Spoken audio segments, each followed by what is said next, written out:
Oh, you're watching TVP World News. I'm Janusz Radzinski. 100,000 Ukrainian households were disconnected from power on Thursday morning, following overnight Russian drone and missile attacks on Ukraine's energy infrastructure. According to the Ukrainian Energy Ministry, about 60,000 households have been affected in the Donetsk region and almost 2,000 in the Dnipropetrovsk region. Officials in the southern Odessa region on Thursday morning also said that at least 6 people were injured in drone strikes on high-rise residential blocks. The Ukrainian energy company DTEK said Russian attacks on the region had left more than 50,000 households without power. The Kyiv Post news site reports that the central city of Kryvyi Rih and Kharkiv in northeastern Ukraine were also hit. The Organization for Security and Cooperation in Europe is holding a high-level meeting in Vienna. OSCE member states will be represented by their respective foreign ministers, with Poland's top diplomat Radosław Sikorski scheduled to present Warsaw's point of view. Delegates will discuss growing threats to security across the region, as well as the question of work being carried out to return Ukrainian children abducted by Russia to their families. The two-day event will also hold talks on preparing for a democratic future for Belarus and the challenges involved in fighting human trafficking. The meeting will bring together foreign ministers from 57 OSCE participating states and 11 partners for cooperation. Despite numerous challenges, the Ukraine peace negotiations continue, with talks between Washington and Kyiv scheduled to take place later on Thursday. The White House has now confirmed that its Ukraine envoy Steve Witkoff and President Trump's son-in-law Jared Kushner will meet Kyiv's National Security Council chief Rustem Umerov in Miami in the wake of the recent inconclusive talks in Moscow. News about the meeting in Miami, Florida was revealed by Ukraine's ambassador to the United States, Olha Stefanishyna, on Wednesday. In his latest evening address, Ukraine's president said that the negotiation process is proceeding effectively and that Kyiv's arguments are being taken into account. Zelensky added that he expects future talks to continue the same way. The meeting in Florida will follow Steve Witkoff and Jared Kushner's visit to Moscow, where they discussed a revised U.S.-Ukraine peace plan with Vladimir Putin. In a recent interview, Finland's President Alexander Stubb said that conditions for a just peace in Ukraine are unlikely to be fulfilled. Stubb, who is known for his solid relationship with Donald Trump, has made his comments against the backdrop of growing uncertainty over the ongoing Ukraine peace talks led by the United States, the direction of which has attracted some criticism among Kyiv's European allies. But I think it's time in Finland to switch our mindset from the idea that this will be a perfect peace, this will be the ultimate victory in peace negotiation, to there is a possibility that a peace is good, bad, or a compromise. And I think this peace eventually will be a compromise. And it's going to be difficult for many of us to deal with. Reuters commentator at large Hugo Dixon says frozen Russian assets are the only leverage that Europe has in the Ukraine peace talks, and it should use them soon. Dixon says that otherwise the US may end up hijacking the assets. If Vladimir Putin and Donald Trump do a deal without involving Europe and barely involving even Ukraine, then this will be a capitulation deal which will undermine both Ukraine's security and Europe's security. And one of the key cards, perhaps the only key card that Europe holds, are these Russian assets.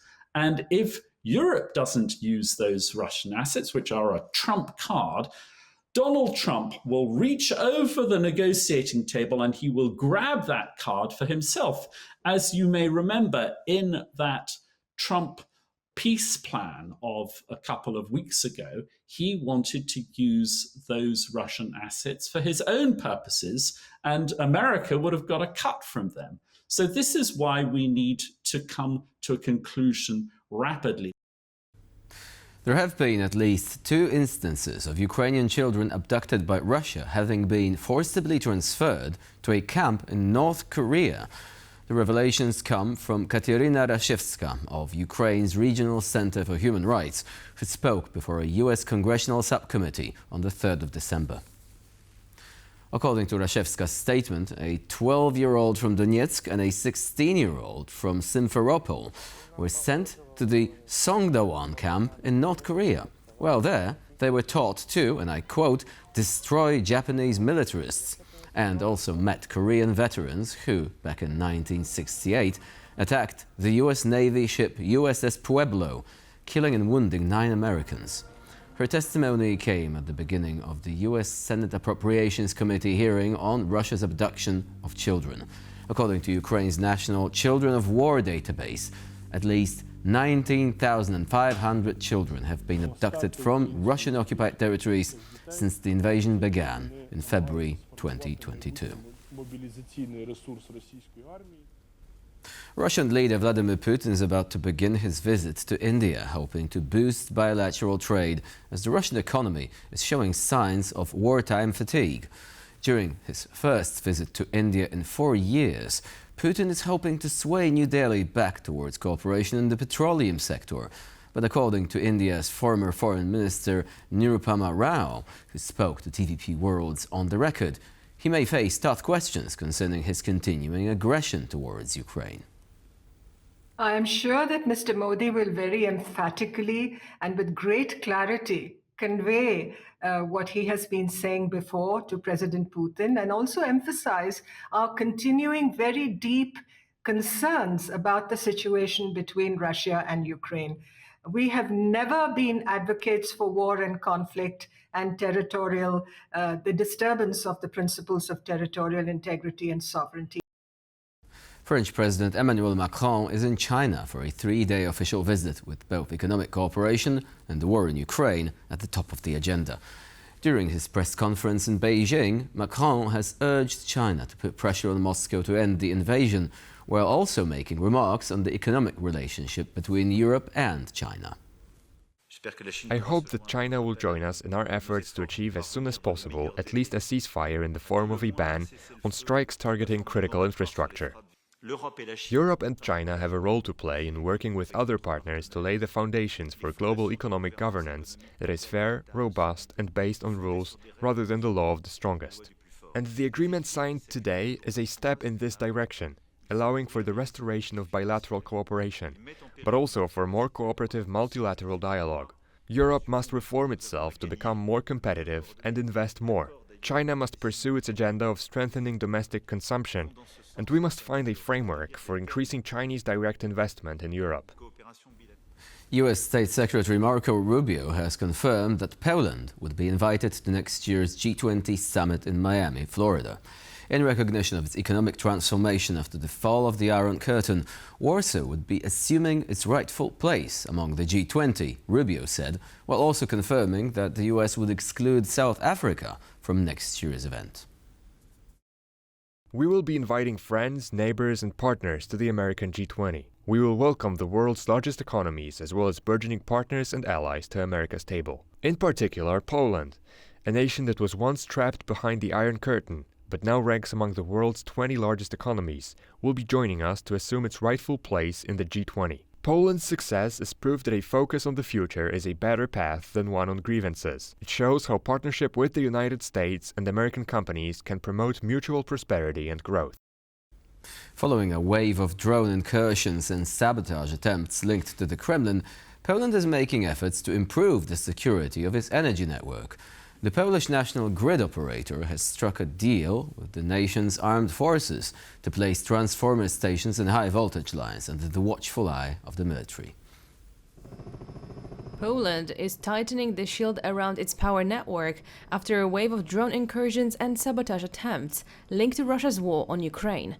A new agreement between the national grid operator PSE and Polish armed forces brings military oversight directly into the protection of transformer station and high-voltage lines. This will involve assessing plans, security measures, joint exercises, and the participation of the military as an expert institution. It also means transferring experience from Ukraine. The cooperation will codify how the army supports PSE, from anti-drone equipment purchases to coordinated training. Today, we decided to bring together these two worlds, resilience and the capabilities of the armed forces, by codifying cooperation between the Polish power grid and the Polish armed forces. PSE says the stakes reach far beyond national borders. Poland synchronizes the Baltic region with the rest of Europe, making its grid a prime target for hybrid threats. It's a matter of our place in Europe. As you may know, through Poland we are, among other things, synchronizing the energy grid of the Baltic countries. With the grid now formally tied to military defense, Warsaw is preparing for a future in which infrastructure has become a frontline of its own. The Olympic flame for the Milan-Cortina 2026 Winter Olympics arrived at the Acropolis in Athens on Wednesday, where it spent the night before its delivery to Milan-Cortina Winter Games officials. Once on site, Olympic rower Stefanos Notsoukos lit a cauldron before the Parthenon despite steady rain. On Thursday, the flame will be handed to Italian organizers and then begin a months-long relay through 60 cities and 300 towns. It will be carried by over 10,000 torchbearers before arriving in Cortina d'Ampezzo on the 26th of January, marking 70 years since the 1956 Winter Games opened there. The relay will end in Milan, with the flame entering San Siro Stadium for the February the 6th Winter Olympics opening ceremony. And that's all for now. Thank you for watching, and please stay with us here on TVP World.